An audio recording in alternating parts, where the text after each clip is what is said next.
one thing, the thing that bothered me the most is that my child is, well, there's so many things that bother me, but when I walked into that room, you know, he's paralyzed from the waist down. Why do they have that cold steel on my son's ankle? He can't get up. He couldn't get up if he wanted to. So what was, that's a little overkill to have him shackled to the bed. That just makes no sense to me. So his leg, you're saying, his leg is shackled to the hospital bed? Correct. Did the hospital explain why? Well, I guess he's in custody. I don't know. Does he have did they say that there was a warrant or something? I don't know. You have to ask Ben. I don't know.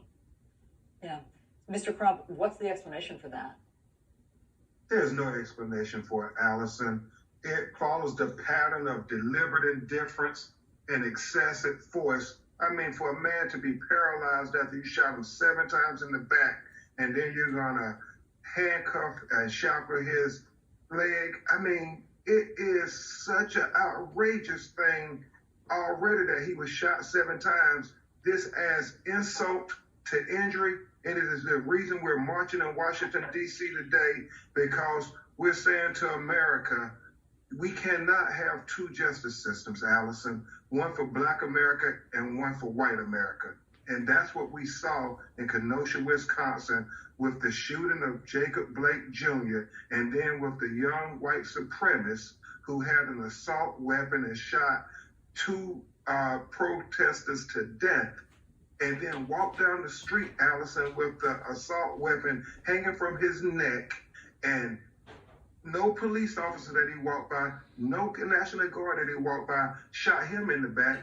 Nobody killed him. And so it is the tale of 2 videos that perfectly highlight the frustration of African Americans and the NBA players and the major league players and everybody who wants equal justice in this society.